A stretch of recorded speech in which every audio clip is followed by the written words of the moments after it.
Coming up on the Rockbridge Report, Faith Pena reports live from downtown Lexington, where a famous local church gets a new name.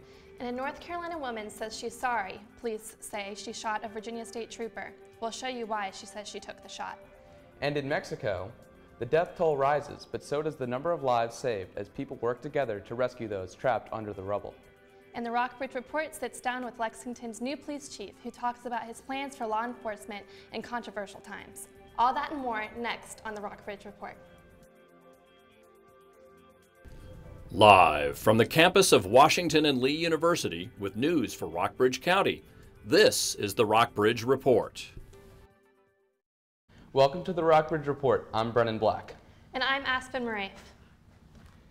The church where Confederate General Robert E. Lee attended during his time in Lexington will no longer bear his name, following a high-intensity meeting Monday evening. The vestry of Robert E. Lee Memorial Episcopal Church, or Grace Episcopal Church as it will now be called, decided with a 7-5 vote to change the name. Reporter Faith Pena joined us now, live in front of the church with the story. Faith? Monday's decision comes 2 years after the vestry first took a vote on the name change, which was then struck down. Many parishioners saw that vote as reactionary to the white supremacist shooting that killed 9 people at an African Methodist Episcopal church in Charleston, South Carolina. One member of the congregation here who is against changing the name, Peter Fife, told me the issue has remained controversial ever since that first vote in 2015. This has been very, very disruptive. People have not behaved like good Christians. Love thy neighbor. The new name reflects the original name of the church when Lee served as senior warden, Grace Church. It adopted the name R.E. Lee Memorial Church in 1903, 33 years after Lee's death. Keith Gibson, executive director of the Virginia Military Institute's museum system and member of the vestry, called himself Lee's greatest admirer. Yet he voted in favor of restoring the name Grace, saying that a church with the name Lee could be an obstacle for those who might wish to attend. Well, I can't imagine that Robert E. Lee himself would have thought having the church named after him was a good idea. Having a college named after him, he would have been honored. But the church, that would have been difficult. The meeting Monday evening lasted almost 2 hours, and about 50 parishioners and community members packed out the parish hall. Audience members in support of and against the name change spoke, urging vestry members to vote one way or the other. Several cited the rally of white supremacist and Southern heritage groups in Charlottesville last month as their reason for supporting the name change. People from the congregation said the church has lost several members, many of whom left because of the vestry's vote 2 years ago to keep the name and the ensuing arguments, something that troubled congregation member John Dickerson.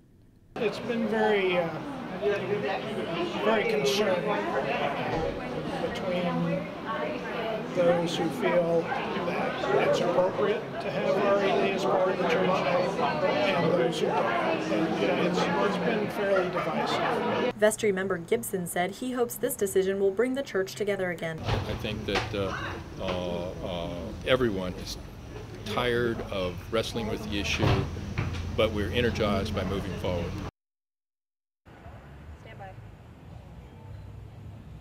Part of the resolution approved Monday night included a provision that the church would do something else to honor Lee's contribution as a congregant, such as putting up a historical marker or renaming the basement parish hall after him. Reporting live for the Rockbridge Report, I'm Faith Pena. Thanks, Faith. A woman charged with shooting a Virginia State trooper comes clean. She admits she was intoxicated and claims she was worried about being shot herself.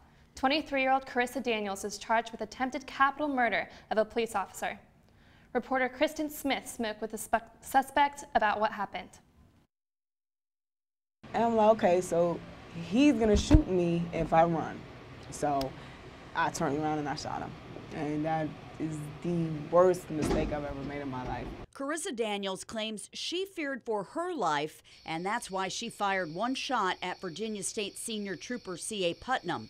It was after a routine traffic stop on the Chippenham led to a police pursuit that ended in a cul-de-sac where the 23-year-old found herself trapped. I shot him one time only. I was under the influence, I was high, I was drunk, I was scared, and I did not want to go to jail. From inside the Henrico County Jail, the North Carolina woman told us she's a convicted felon who was illegally carrying a gun while driving on a suspended license. But the young mother of 2 acknowledges her plan to avoid arrest likely landed her in jail for a very long time. They got me with this ridiculous charge, capital murder, attempted capital murder, and I shot him in the freaking arm, you know? Like, I wasn't trying to kill him. Trooper Putnam is expected to recover. His suspected shooter says she's sorry for the trooper and maybe herself. It's like so unfair that you could be taken away from everything in a matter of minutes. Everything, your job, your family, your house, your kids, everything. Not only is Daniels a convicted felon, she is facing a slew of serious charges in North Carolina for gun crimes. And sources say Daniels is suspected of a couple recent armed robberies in Virginia. She's locked up at the Henrico County Jail with no bond.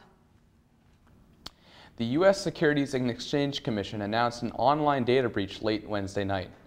The SEC said it learned last month that a hack, first discovered in 2016, may have been used for illegal trading and monetary gain. The markets regulator says hackers broke into its corporate filing system and were able to access information about companies that were not made public. Authorities are now investigating. Sources familiar with the investigation tell CNN special counsel Robert Mueller now wants to look into documents related to President Trump's actions in the Oval Office. They say Mueller wants documents and the emails related to the dismissal of National Security Advisor Michael Flynn and FBI Director James Comey. One source says investigators also want information about Trump's meeting with Russian officials in the White House in May. That's when Trump bragged about firing Comey and said the move eased pressure on him, according to the New York Times. The request shows that Mueller is partly focusing on the president's own actions, not just his aides.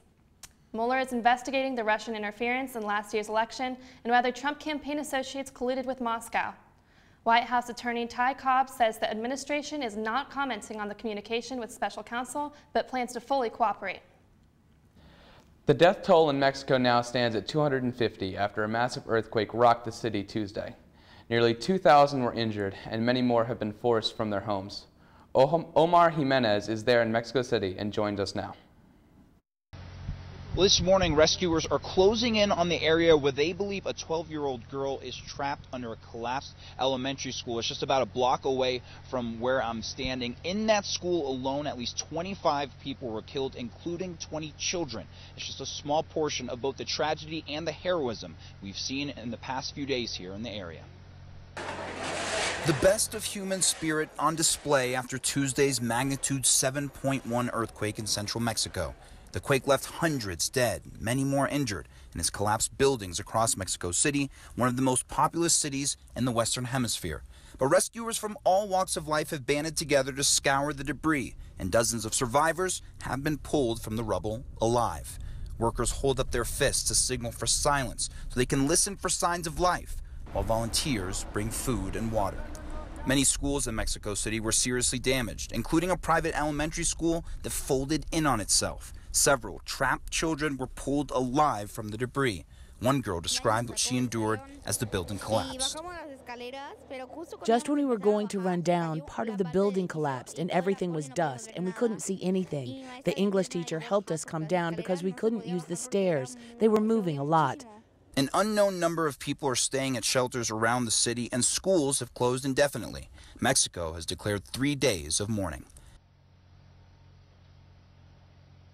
And while this earthquake was bad, it could have been much worse. It came on the anniversary of a 1985 earthquake here in Mexico City. That one killed over 9,000 people, but it led to lots of changes in building codes and newer structures better able to withstand earthquakes. Now, in this situation, rescues are going to continue throughout the day as the region continues to try and dig out. Reporting from Mexico City, I'm Omar Jimenez. Virginia Governor Terry McAuliffe says he has hired a private consultant to try to get Amazon to build its second headquarters in Virginia. Richmond, Northern Virginia, and Hampton Roads will craft pitches to the company. The site would employ 50,000 people, and the proposals are due by October 19th. Coming up on the next Rockbridge Report, we'll tell you why a popular Lexington restaurant has closed.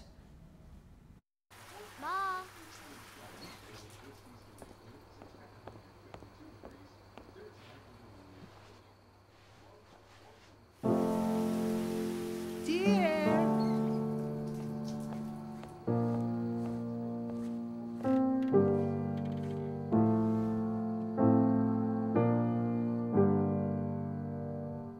Visit aarp.org/caregiving for information on how to provide even better care for the person who wants to care of you.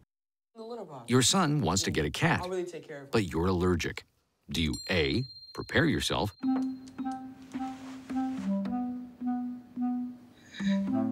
B, make the best of it, C squared equals 25. Good job! or C, find a loophole? When it comes to parenting, there are no perfect answers, but that's okay, because you don't have to be perfect to be a perfect parent. Teens in foster care will love you just the same. Listen, I realize that I'm not perfect, but it all really started to change because you judge me for having a problem. No one is going to know that I need help. I need help. I know that no one is going to judge me for having a problem. I realize that I'm not perfect, but it all really started to change because you listen.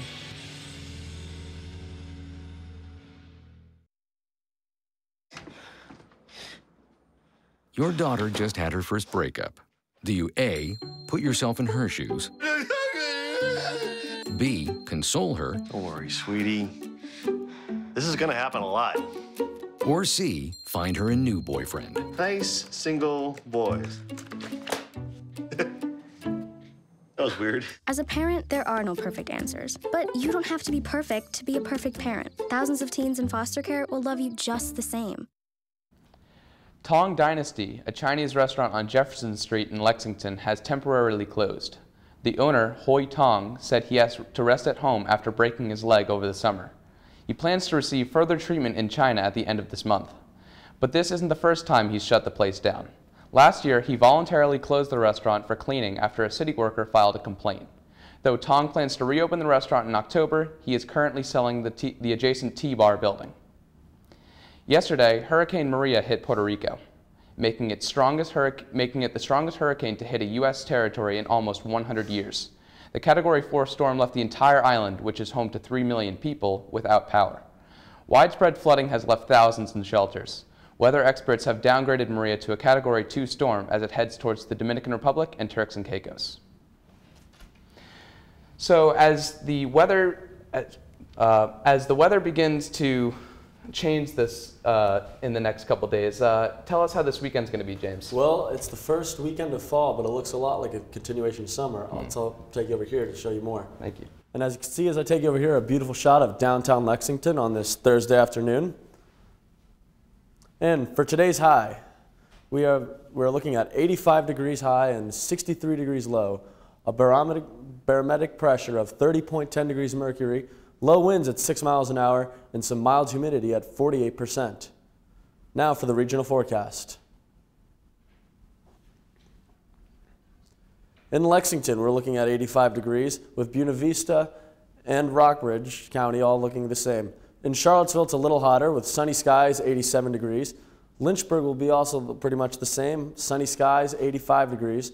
And Roanoke is 84 degrees and bright and sunny skies.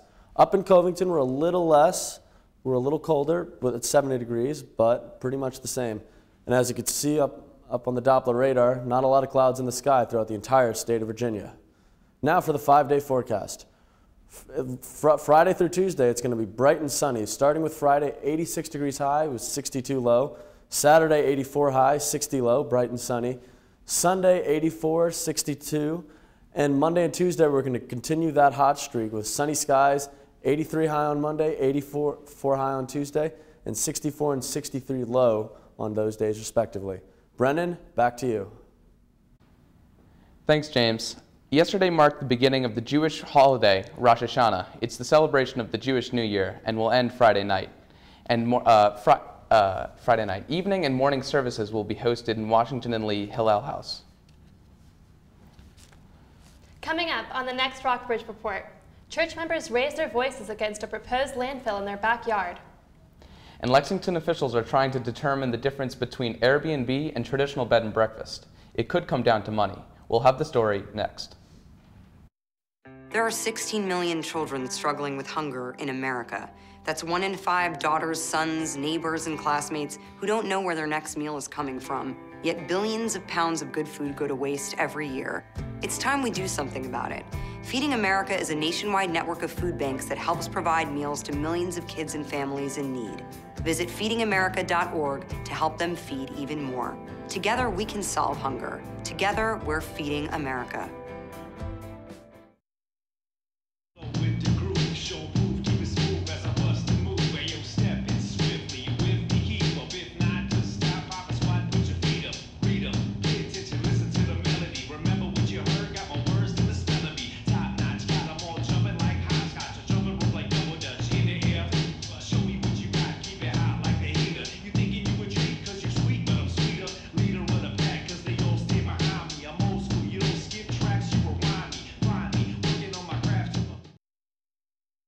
It's me, Artie. Come see what I collected from the Creative Galaxy in my idea box. Transform your world. Will you help me make art?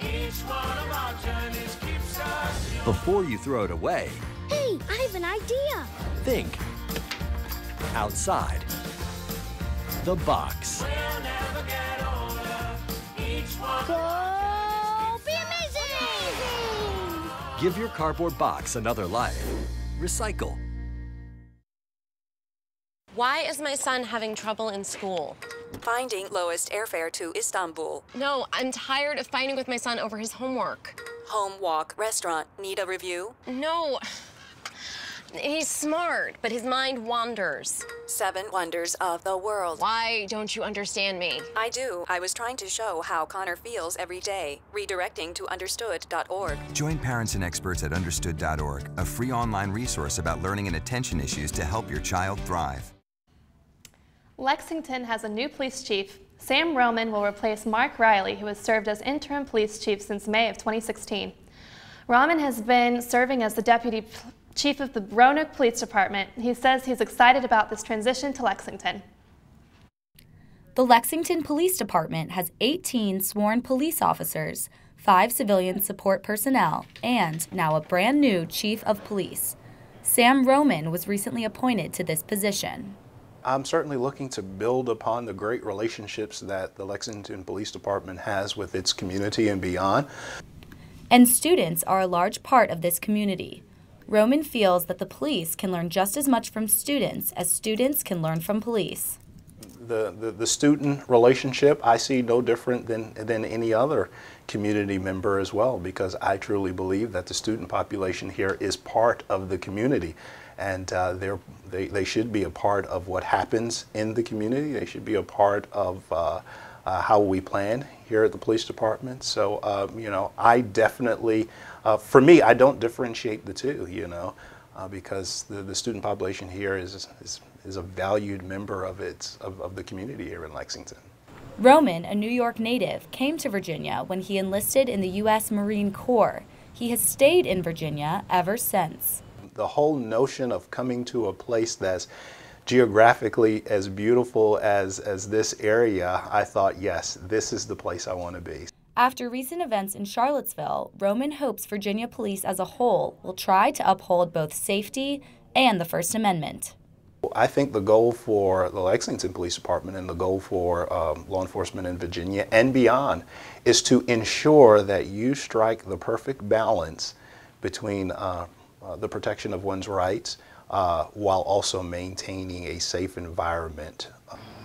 With both Robert E. Lee Day and Martin Luther King Jr. Day coming up in January, Chief Roman says the best way to meet the challenge is to plan. For the Rockbridge Report, I'm Bryn McCarthy here in Lexington. Roman will officially start as Lexington's new police chief on October 2nd.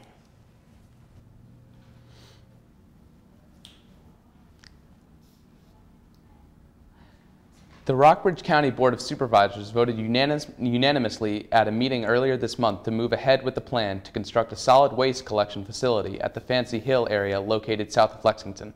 The site's location has been met with support as well as pushback from nearby residents. Some of those opposing the decision are members of Lexington's Kingdom Hall of Jehovah's Witnesses, who own the adjacent property to the proposed site. The board said that the decision resulted from unsuccessful searches for alternative sites.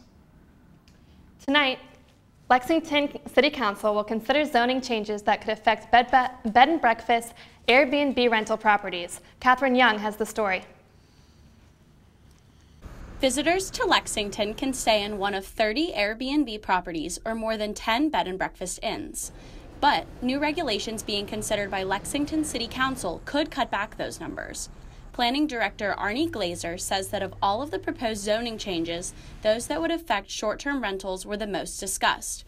One Airbnb owner, Jonathan Terrace, may no longer be able to rent his property under the proposed regulations.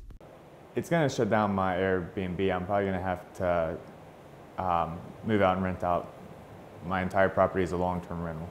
Jonathan Terrace has advertised 114 Taylor Street on Airbnb since December of 2015. Since then, the home has been booked more than 100 times. Terrace said the income from renting on the site has helped him to pay off his mortgage and open his own law practice. Terrace thinks the zoning proposals go too far and may force visitors to stay outside of Lexington. I think they're going to drive the Airbnb owners out of business, and I think that loss of business is going to go towards outside communities outside of Lexington. So when parents come visit, they're going to stay in Stanton and they're going to take their kids out in Stanton instead of downtown Lexington. New ordinances will also affect bed and breakfast inns, but not to the same extent. Landy Patton, the innkeeper at the Abigail Inn located at 408 South Main Street, noted that a lack of regulations allowed Airbnb owners to charge lower prices. They're not regulated.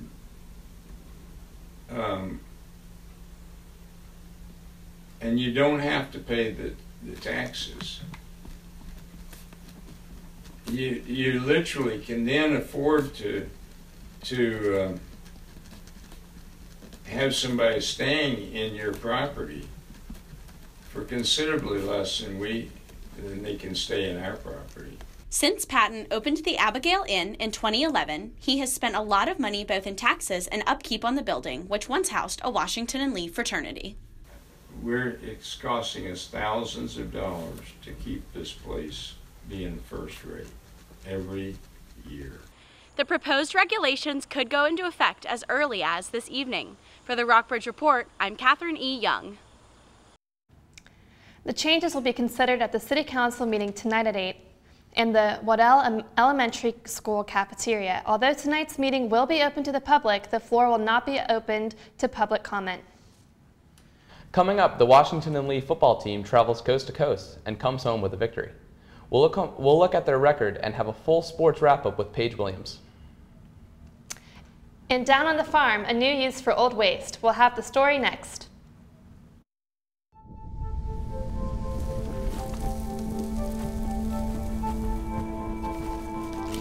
Eva Marie smoked 12,000 packs of cigarettes over 15 years. She quit, and now there's a new lung cancer screening that could save her life. You stopped smoking. Now start screening. No matter how much you smoked, early detection could save you. Talk to your doctor or learn more at savedbythescan.org. It's fine that other people like you. It's more important that you like yourself. And I'm comfortable with every part of me. Meals on Wheels coming to my door as someone who's housebound assures me that I'm not forgotten. They care that I'm okay. My name is Asha Ida Bell. America, let's do lunch. Drop off a hot meal and say hello. Volunteer by donating your lunch break at americaletsdolunch.org. I adopted Bento in 2010 from a shelter. As it turns out, we have very similar personalities. And this cat makes me make art because he's always motivating me to take pictures of him, to draw pictures of him. He just is motivating artistically. It's just that simple. Well, he's my best friend, but a lot of people know him as Keyboard Cat.